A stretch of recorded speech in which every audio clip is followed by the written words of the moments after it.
എളുപ്പപ്പണി എങ്ങനെയാണെന്ന് അറിയാമോ? പുട്ടുണ്ടാക്കുമ്പോൾ കുറേ പേരൊക്കെ ഉണ്ടെങ്കിൽ നമുക്ക് എന്ത് ചെയ്യാം, പുട്ട് ഇങ്ങനെ കുഴച്ച് ഈ പരുവത്തിൽ നനവെത്തി കഴിഞ്ഞാൽ നമുക്ക് എന്ത് ചെയ്യാം, ഇഡ്ഡലി പാത്രം ഇങ്ങനെ റെഡിയാക്കി വെക്കുക, അതിനകത്തേക്ക് ഇങ്ങനെ അങ്ങ് ഇട്ട് കൊടുക്കുക.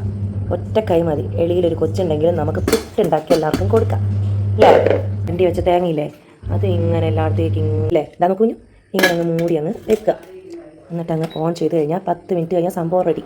കൂടെ പഴമോ കടലക്കറിയോ ഒക്കെ ഉണ്ടെങ്കിൽ ഇങ്ങനെ ഉണ്ടാക്കിയാലും പുട്ടടിപൊളി. പിന്നെ ഒരു കാര്യം പറയാം, ഇങ്ങനെ ഉണ്ടാക്കിയെന്ന് ഓർത്ത് പുട്ടിന് ടേസ്റ്റ് വ്യത്യാസമൊന്നും വലിങ്ങനെ ഇല്ല കേട്ടോ. കാരണം കറിയൊക്കെ കൂട്ടി നമ്മൾ കഴിക്കുന്ന പോലത്തെ തന്നെയുണ്ട്. അപ്പോൾ പിന്നെ ക്വാളിറ്റി ടൈം, വെറുതെ ഫുഡ് ഉണ്ടാക്കി സമയം കളയാതെ പിള്ളേരുടെ ഒപ്പവും ഹസ്ബൻഡ് ഒപ്പം വീക്കെൻഡ് ചിലവഴിച്ചൂടെ. അരിഞ്ഞു കൊടുത്താൽ കേത്ത് കഴിക്കാറില്ല കേട്ടോ പഴം, അതുകൊണ്ടാണ് മുഴുവനോടെ കൊടുത്തത്. പക്ഷെ ശ്രദ്ധിക്കാറുണ്ട്. വീക്കെൻഡിലെ ഈ ഒരു നിമിഷങ്ങളൊക്കെ മിസ്സാവാതിരിക്കണമെങ്കിൽ ഇങ്ങനത്തെ ചില കുറുക്കുബുദ്ധികളൊക്കെ ഉപയോഗിക്കാറുണ്ട് കേട്ടോ ഞാൻ. അല്ലെങ്കിൽ ഇതെനിക്ക് മിസ്സാവും.